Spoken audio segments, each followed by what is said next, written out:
Crypto और NFT अनियंत्रित हैं और इनके साथ अत्यधिक जोखिम जुड़ा हो सकता है। संभव है कि इस प्रकार के लेन देन से हुए किसी भी नुकसान के लिए कोई विनियामक सहायता उपलब्ध ना हो। किसी भी सूचना के लिए बिटसाइफर लैब्स एलएलपी से support@coinswitch.co पे संपर्क करें। हाय एवरीवन, मैं हूं संदीप चौहान और ये रहा इस हफ्ते का crypto wrap up with some top crypto news. First major news of this week, India global CBDC payments के लिए दूसरे सेंट्रल बैंक से बात कर रहा है। आरबीआई यानी कि reserve bank of India currently at least 18 countries में अपने काउंटर पार्ट से क्रॉस बॉर्डर पेमेंट्स के लिए डिजिटल रूपी को यूज करने के लिए डिस्कस कर रही है। आपको बता दूं कि डिजिटल रूपी एक सीबीडीसी यानी कि सेंट्रल बैंक डिजिटल करेंसी है जिसे आरबीआई इशू करता है। आरबीआई गवर्नर शक्तिकांता दास को अक्सर सीबीडीसी के बारे में बात करते देखा गया है। जून में लंदन में अपनी स्पीच में उन्होंने फॉरेन ट्रेड के लिए डिजिटल रूपी के इंपॉर्टेंस को हाईलाइट किया था और यह भी बताया था कि डिजिटल रूपी के डोमेस्टिक यूजर्स जुलाई स्टार्टिंग तक 1 मिलियन हो जाएंगे। रिपोर्ट्स के अकॉर्डिंग जुलाई 2022 से अभी तक 18 कंट्रीज के बैंक्स ने already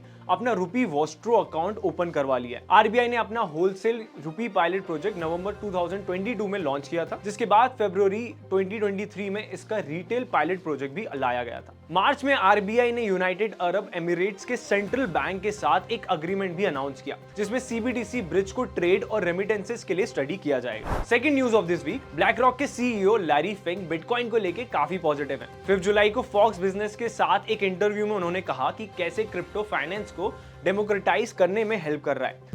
Instead of investing in gold as a hedge against inflation, a hedge against the onerous problems of any one country, or the devaluation of your currency, whatever country you're in, let's be clear.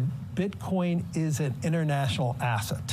उन्होंने कहा कि bitcoin एक international asset है क्योंकि ये किसी एक currency पर बेस्ड नहीं है और इसलिए लोग इसे एज अ अल्टरनेटिव यूज कर सकते हैं। Fink suggested that investors could turn to Bitcoin as a hedge against inflation और the devaluation of certain currencies. Fink world की सबसे बड़ी asset management firm BlackRock के सीईओ हैं जो $9 trillion worth of assets manage करती है। अब फिंक के प्रो क्रिप्टो सेंटीमेंट स्पेस में काफी पॉजिटिव मूव ला सकते हैं। इन अनदर न्यूज, इंडिया की ब्लॉकचेन पॉलीगॉन ने इंडियन गवर्नमेंट के साथ अपनी सेकंड पार्टनरशिप की। पॉलीगॉन के फाउंडर संदीप नेलवाल ने रिसेंटली एक ट्वीट में वेब3 के रियल वर्ल्ड यूज केसेस जो कि क्रिप्टो के अडॉप्शन को बढ़ा रहे हैं की इंपॉर्टेंस के बारे में बताया। इसके साथ उन्होंने अपने ट्वीट में एक बड़ी डेवलपमेंट के बारे में भी शेयर करा। उन्होंने बताया कि इंडियन स्टेट वेस्ट बंगाल की सिटी डेवलपमेंट अथॉरिटी ने एयरचेन्स और पॉलीगॉन सुपरनेट्स के साथ पार्टनर किया है ताकि ब्लॉकचेन बेस्ड लैंड ओनरशिप और म्यूटेशन सिस्टम को इंप्लीमेंट करा जा सके। एक इंटरेस्टिंग हाईलाइट जो संदीप के ट्वीट में थी कि कैसे blockchain based ownership system fractional property ownership को भी फैसिलिटेट करता है, जिससे कि multiple investors portion of property को ओन कर सकते हैं। 2022 में एस्टैब्लिश एयरचेन्स यूजर्स को डिप्लॉय, डेवलप और अपनी ब्लॉकचेन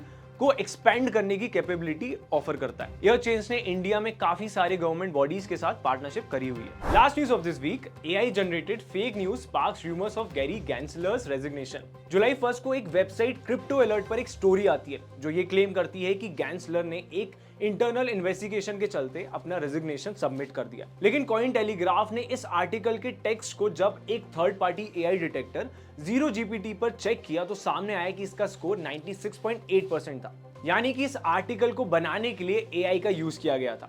इसके साथ ही वेबसाइट जहां ये आर्टिकल पब्लिश हुआ था वो भी कुछ ज्यादा पुरानी नहीं थी और इस वेबसाइट पर सिर्फ 17 आर्टिकल्स ही थे, जिनमें से पहला जून 22 को आया था और मोस्टली सारे ही एआई जनरेटेड थे। ये थी इस हफ्ते की टॉप क्रिप्टो न्यूज। अब मिलेंगे अगले हफ्ते। इस वीडियो को लाइक, कमेंट एंड शेयर करना ना भूलें और कॉइन स्विच को भी सब्सक्राइब कर लें। मिलते हैं जल्दी। क्रिप्टो और एनएफटी अनियंत्रित हैं और इनके साथ अत्यधिक जोखिम जुड़ा हो सकता है। संभव है कि इस प्रकार के लेन देन से हुए किसी भी नुकसान के लिए कोई विनियामक सहायता उपलब्ध ना हो। किसी भी सूचना के लिए बिटसाइफर लैब्स एलएलपी से support@coinswitch.co पे संपर्क करें।